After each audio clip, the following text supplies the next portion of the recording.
தாவேக செயற்குழு கூட்டம் விஜய் தலைமையில் இன்று பனையூரில் நடைபெற உள்ளது. கூட்டத்தில் செயற்குழு உறுப்பினர்கள், மாநில நிர்வாகிகள், மண்டல நிர்வாகிகள் என 200 பேர் வரை பங்கேற்க இருக்கின்றனர். விஜயின் சுற்றுப்பயணம், மக்கள் சந்திப்பு, தேர்தல் பணிகள் குறித்து செயற்குழுவில் விவாதிக்கப்பட உள்ளது. மேலும் 15க்கும் மேற்பட்ட முக்கிய தீர்மானங்கள் நிறைவேற்றப்பட உள்ளதாகவும் தகவல் வெளியாகியுள்ளது. சட்டமன்ற தேர்தல் நெருங்கும் நிலையில் இன்று நடைபெறவுள்ள செயற்குழு கூட்டம் முக்கியத்துவம் வாய்ந்ததாக பார்க்கப்படுகிறது. சென்னை மெரினா கடற்கரையில் அமைக்கப்பட்ட மாற்றுத்திறனாளிகள் மரப்பாதை சில இடங்களில் சேதமடைந்ததால் அதனை மறுசீரமைக்கும் பணிகள் நடைபெற்று வருகின்றன. மெரினா கடற்கரையின் அழகை மாற்றுத்திறனாளிகள் ரசிப்பதற்காக 1,14 லட்சம் ரூபாய் மதிப்பில் கடந்த 2022ஆம் ஆண்டு மரப்பாதை திறக்கப்பட்டது. இந்த மரப்பாதையை பொதுமக்கள் பலரும் பயன்படுத்தியதால் சில இடங்களில் சேதமடைந்தது. தற்போது அதனை மறுசீரமைக்கும் பணியில் மாநகராட்சி அதிகாரிகள் ஈடுபட்டு வருகின்றனர். தென்காசி மாவட்டம் சங்கரன்கோவில் நகர்மன்ற தலைவர் உமா மகேஸ்வரி பதவி இழந்த நிலையில் அவரது அறை பூட்டப்பட்டு சீல் வைக்கப்பட்டுள்ளது. நகர்மன்ற தலைவராக இருந்த உமா மகேஸ்வரி மீது கடும் அதிருப்தியில் இருந்த உறுப்பினர்கள் நம்பிக்கையில்லா தீர்மானம் கொண்டு வந்தனர். அதன் அடிப்படையில் புதனன்று நடத்தப்பட்ட நம்பிக்கையில்லா தீர்மானத்தின் முடிவில் உமா மகேஸ்வரியின் பதவி பறிபோனது. இதைத் தொடர்ந்து அவரது அலுவலக அறையை நகராட்சி ஆணையர் பூட்டி சீல் வைத்தார். நகர்மன்ற தலைவர் இல்லாத நிலையில் அந்த அறையை யாரும் பயன்படுத்தக்கூடாது என்பதற்காக இந்த நடவடிக்கை என ஆணையர் தெரிவித்துள்ளார். தஞ்சை மாவட்டம் அணைக்கரையில் உள்ள கீழ் அணைக்கு நீர்வரத்து அதிகரிப்பால் பாதுகாப்பு கருதி கொள்ளிடம் ஆற்றில் 22,000 கன அடி உபரி நீர் வெளியேற்றப்படுகிறது.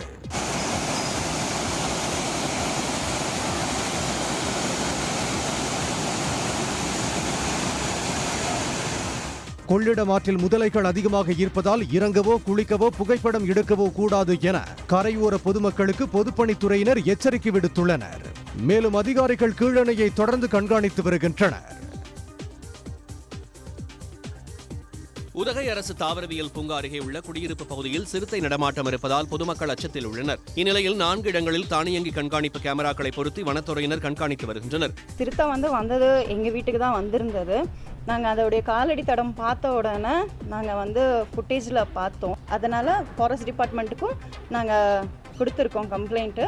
அவங்க அப்போவே இம்மிடியேட்டாக அவங்க ஃபாரஸ்ட் டிபார்ட்மெண்ட் ஆக்ஷன் எடுத்திருக்காங்க.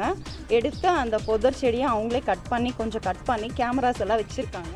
இரவு நேரங்களில் பொதுமக்கள் தேவையின்றி வெளியே வர வேண்டாம் எனவும், சிறுத்தை மீண்டும் நடமாடுவதை கண்டால் உடனடியாக வனத்துறையினருக்கு தகவல் தெரிவிக்கவும் அறிவுறுத்தப்பட்டது. மதுரை மாவட்டம் உசிலம்பட்டி அருகே கரும்பு பயிரில் கத்தாழை பூச்சி தாக்குதலை கட்டுப்படுத்த விவசாயிகள் ட்ரோன் மூலம் மருந்து தெளித்து வருகின்றனர். வேளாண் அலுவலர்கள் மற்றும் சர்க்கரை ஆலை அலுவலர்களின் ஆலோசனைப்படி நவீன தொழில்நுட்பம் மூலம் மருந்து தெளிக்கும் பணி நடைபெற்று வருகிறது. இது கரும்புக்கு தரையில் அடிக்கிறது 1 மாதம் 2 மாதத்துக்கு அடிக்க முடியும், 4 மாதம் கரும்புக்கு அடிக்க முடியாதுன்னு சொல்லிட்டாங்க. அதுக்கு அவ்வளோ பூச்சி சாகாதுன்னு சொல்லிட்டாங்க.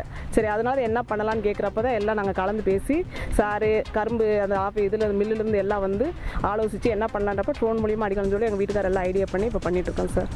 இதன் மூலம் கரும்பு பயிர்களை மீட்டெடுப்பதுடன் செலவு குறைவு என்றும் விவசாயி ஜான்சி தெரிவித்துள்ளார். தமிழ்நாடு அரசின் விலையில்லா வேட்டி சேலைகளுக்கான உற்பத்தி 2 மாதங்களுக்கு முன்பே தொடங்கப்பட்டுள்ளதால் விசைத்தறி தொழிலாளர்கள் மகிழ்ச்சி அடைந்துள்ளனர். தமிழ்நாடு அரசின் நடவடிக்கையால் சுமார் 2 லட்சம் தொழிலாளர்களுக்கு 6 மாதங்களுக்கு வேலைவாய்ப்பு கிடைத்துள்ளது. எங்களுக்கு நூல் பாவுன்னு முடை இருந்துக்கிட்டே இருந்தது. எப்பயும் ஆகஸ்ட் செப்டம்பரில் தான் இலவச வேட்டி சேலை வரும். இப்போ முன்னாடியே கொஞ்சம் அதை கொடுத்ததுனால எங்களுக்கு கொஞ்சம் நல்லா இருக்குது.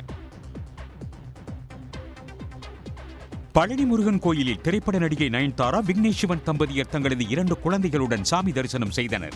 மலையடிவாரத்தில் இருந்து ரோப்கார் மூலம் வந்த நயன்தாரா சிறப்பு தரிசன வழியில் சென்று சாமி தரிசனம் செய்தார்.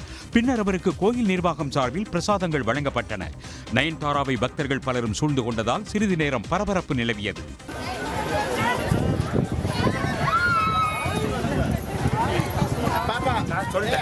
பொள்ளாச்சியில் நடைபெறவுள்ள மூக்குத்தி அம்மன் 2 படப்பிடிப்பில் நயன்தாரா கலந்து கொள்ள உள்ளார். கோவை மாவட்டம் மயிலேறிப்பாளையம் ஊராட்சி ஒன்றிய தொடக்கப் பள்ளியில் ஆய்வு மேற்கொண்ட மாவட்ட ஆட்சியர் பவன்குமார் மாணவர்களுக்கு பாடம் நடத்தினார். மேலும் மாணவர்களிடம் கேள்விகள் கேட்டு அவர்களை உற்சாகப்படுத்தினார்.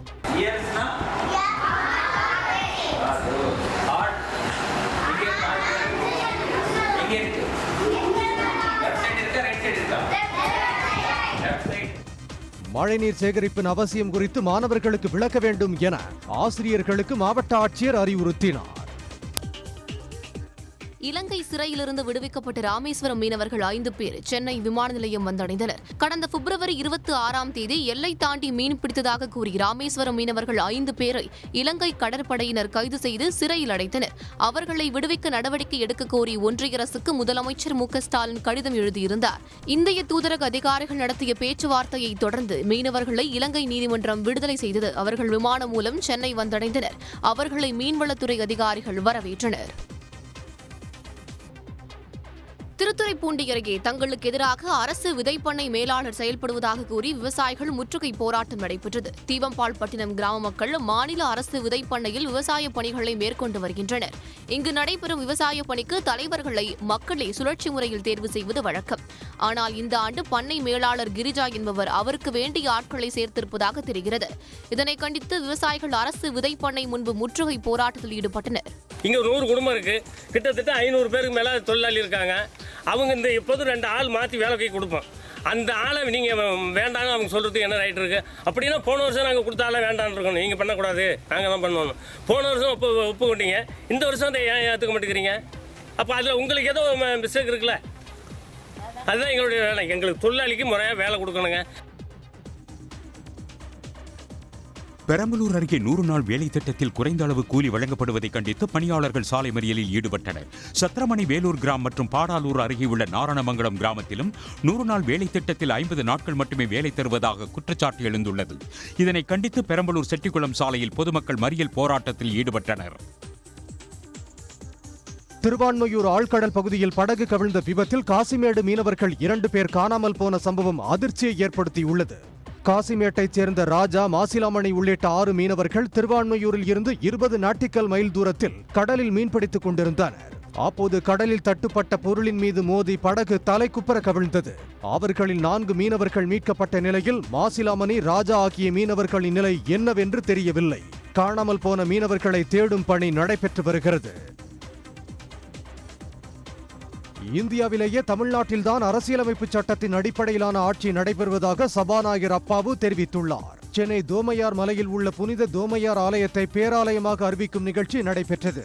நிகழ்ச்சியில் பேசிய சபாநாயகர் அப்பாவு அனைவருக்குமான அரசு தமிழ்நாட்டில் உள்ளதாக தெரிவித்தார். தோமையார் வாழ்ந்து மறைந்த இந்த மண்ணில் அவருடைய அருள் இருக்கின்றது. தமிழ்நாட்டில் சமூக நீதியையும் மதசார்பின்மையும் யாராலும் தொட்டு கூட பார்க்க முடியாது. திண்டுக்கல் மாவட்டம் பழனி மலையடிவாரத்தில் உள்ள சித்தர் புலிப்பாணி ஜீவசமாதியில் உலக நலன் வேண்டி சிறப்பு வழிபாடு நடைபெற்றது. பழனி போகர் ஆதீனம் தலைமையில் வேத மந்திரங்கள் வழங்க யாகம் நடைபெற்றது. இதில் ஜப்பானைச் சேர்ந்த பக்தர்கள் பங்கேற்றனர். இந்த உலகம் சேமமாக இருக்க வேண்டும், சுபிட்சமாக இருக்க வேண்டும், மக்கள் எல்லாம் அமைதி பெற வேண்டும் என்கின்ற ஒரு நிலையிலே யாகங்கள் செய்து வருகின்றார்கள். விழுப்புரத்தில் வயிற்றுப்போக்கால் பாதிக்கப்பட்டிருந்த இளைஞர் அளவுக்கு அதிகமாக நூடுல்ஸை விரும்பி சாப்பிட்டு செரிமானமாகாமல் உயிரிழந்த சம்பவம் பெரும் சோகத்தை ஏற்படுத்தியுள்ளது. கீழ்பெரும்பாக்கத்தைச் சேர்ந்த மனோஜ்குமார் என்ற இளைஞர் துணிக்கடை ஒன்றில் ஊழியராக பணியாற்றி வந்தார். இவருக்கு 3 நாட்களாக வயிற்றுப்போக்கு இருந்த நிலையில் இரவு அளவுக்கு அதிகமாக நூடுல்ஸை விரும்பி உட்கொண்டுள்ளார். இதனால் இரவு மூச்சு திணறல் ஏற்படவே அருகில் உள்ள விழுப்புரம் தலைமை மருத்துவமனையான முண்டியம்பாக்கத்தில் அனுமதிக்கப்பட்டுள்ளார். அப்போது இளைஞரை பரிசோதித்த மருத்துவர்கள் ஏற்கனவே இறந்துவிட்டதாக தெரிவித்துள்ளனர்.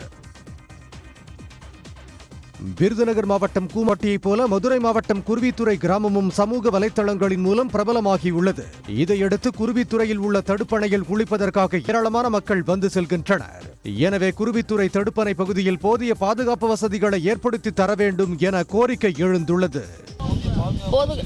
பாதுகாப்பு கண்டிப்பாக வேணும், போதிய வசதி கண்டிப்பாக வேணும். பெண்களுக்கு அதிக பெண்கள் வர்றாங்களா குளிக்கிறதுக்கு, அப்படின்றப்ப பெண்களுக்கு கொஞ்சம் சௌரியம் பண்ணி கொடுத்தா நல்லா இருக்கும். பட்டாசு தொழிலை பாதுகாக்க ஒன்றிய அரசு எந்த நடவடிக்கையும் எடுக்கவில்லை என முன்னாள் சட்டமன்ற உறுப்பினர் பாலபாரதி குற்றம் சாட்டியுள்ளார். சாத்தூர் அருகே நிகழ்ந்த பட்டாசு ஆலை வெடிவிபத்தில் 9 பேர் உயிரிழந்தனர். மேலும் 4 பேர் மருத்துவமனையில் சிகிச்சை பெற்று வருகின்றனர்.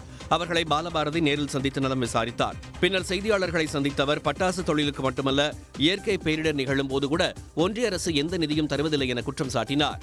இப்போ இது போன்ற ஒரு பெரிய விபத்துகள் நேரிடுகிற பொழுது அதுலயே அவங்களுடைய எந்த விதமான நடவடிக்கையோ உதவிகளோ கிடையாது. தொழிலுக்கு மட்டுமல்ல, ஒரு இயற்கை பேரிடர் வருகிற பொழுது அதற்குமே அவங்க நிதி கொடுக்கறது இல்லையே. வரதட்சணை கொடுமையால் தற்கொலை செய்து கொண்ட ரிதன்யாவின் மரணத்திற்கு நீதி கேட்டு அவினாசியில் அனைத்திந்திய ஜனநாயக மாதர் சங்கத்தினர் ஆர்ப்பாட்டத்தில் ஈடுபட்டனர். அவினாசியில் கடந்த சில நாட்களுக்கு முன்பு ரிதன்யா தற்கொலை செய்து கொண்டார். வழக்கு விசாரணையில் எந்தவித அரசியல் தலையீடும் இருக்கக்கூடாது என வலியுறுத்தினர். இது தற்கொலை அல்ல, பணக்கொலை. அந்த சைக்கோபார அந்த பெண்ணிடம் நடந்து கொண்ட அவருக்கும் அவருடைய தந்தையும் அவருடைய தாயும் கடுமையாக தண்டிக்கப்பட வேண்டும். எந்த அரசியல் பின்புலம் அவர்கள் பின்னால் இருப்பது என்பது கேள்வி அல்ல. குற்றவாளிகளை தண்டிக்க வேண்டும். வக்ஃப் வாரிய சட்ட திருத்தத்தை ஒன்றிய அரசு திரும்பப் பெற வேண்டும் என மனிதநேய மக்கள் கட்சித் தலைவர் ஜவாஹிருல்லா வலியுறுத்தியுள்ளார். கும்பகோணத்தில் தஞ்சை வடக்கு மாவட்டத்திற்குட்பட்ட உலமாக்கள் சந்திப்பு நிகழ்ச்சி நடைபெற்றது. அப்போது செய்தியாளர்களிடம் பேசிய அவர், மக்கள் தொகைக்கு ஏற்ப ஒவ்வொரு அரசியல் கட்சியினரும் இஸ்லாமியர்களுக்கு பிரதிநிதித்துவம் வழங்க வேண்டும் என கேட்டுக் கொண்டார். மக்கள் தொகைக்கு ஏற்ப முஸ்லிம்களுக்கு நாடாளுமன்றத்திலும் சட்டமன்றத்திலும் அதே போல உள்ளாட்சி மன்றங்களிலும் உரிய பிரதிநிதித்துவம் தர வேண்டும். திருச்செந்தூர் கோயிலில் மூலவர் கோபுர விமான கலசத்திற்கு தங்கமுலாம் பூசப்பட்டு மீண்டும் பொருத்தப்பட்டது. திருச்செந்தூர் கோயிலில் வரும் 7ஆம் தேதி குடமுழுக்கு விழா நடைபெறவுள்ளது. அதற்கான ஏற்பாடுகள் தீவிரமாக நடைபெற்று வருகின்றன. இந்நிலையில் கோயில் குடமுழுக்கு விழா முன்னேற்பாடுகள் குறித்து இந்து சமய அறநிலையத்துறை அமைச்சர் சேகர் பாபு மற்றும் அமைச்சர் அனிதா ராதாகிருஷ்ணன் ஆகியோர் நேரில் ஆய்வு மேற்கொண்டனர். தொடர்ந்து கோவிலில் 300 கோடி ரூபாய் மதிப்பில் நடந்து வரும் பெருந்திட்ட வளாக பணிகளையும் பார்வையிட்டனர். திருவள்ளூர் மாவட்டம் சோழவரம் அருகே குடியிருப்பு பகுதியில் அமைந்துள்ள பன்றிப் பண்ணையை அகற்ற வலியுறுத்தி பொதுமக்கள் போராட்டத்தில் ஈடுபட்டனர். கொசஸ்தலை ஆற்றங்கரையில் பன்றிப் பண்ணை ஒன்று செயல்பட்டு வருகிறது. இங்கிருந்து வெளியேற்றப்படும் கழிவுகள் குடிநீரில் கலப்பதாக பகுதி மக்கள் அதிகாரிகளிடம் மனு அளித்தனர். இதுகுறித்து எந்தவித நடவடிக்கையும் எடுக்காததால் ஆத்திரமடைந்த பொதுமக்கள் பன்றிப் பண்ணையை அகற்ற வலியுறுத்தி பேரணியாக சென்று போராட்டம் நடத்தினார்கள். அந்த பன்றி பண்ண கழிவு இவங்க அந்த தண்ணியில கலக்கும் போது எங்களால சாப்பிட முடியல. அந்த அளவுக்கு நாத்தம். இது கலக்குது, அந்த தண்ணி அந்த கழிவு நீர் எங்க தண்ணியில கலக்குது. அந்த தண்ணி தான் நாங்க குடிக்கிறோம். அப்படின்ற பட்சத்தில் எங்களுக்கு ஸ்கின் ப்ராப்ளம், குழந்தைங்களாம் ரொம்ப பாதிப்பு, ஜுரம் வருது, ரொம்ப பாதிப்பு ஏற்படுது. இதனால இந்த பண்ணை அகற்றன்றதுதான் எங்களுடைய கோரிக்கை. கும்பகோணம் அருகே காவிரி ஆற்றில் ஷியாமளா என்ற யானை குளித்து விளையாடும் காட்சி இணையத்தில் அதிகம் பகிரப்பட்டு வருகிறது. சுவாமிமலை காவிரி ஆற்றில் நீர்வரத்து சீராக உள்ளது. அதில் வளையப்பட்டியைச் சேர்ந்த ராஜ்குமார் என்பவருக்கு சொந்தமான ஷியாமளா என்ற யானை குளித்து விளையாடி மகிழ்ந்தது.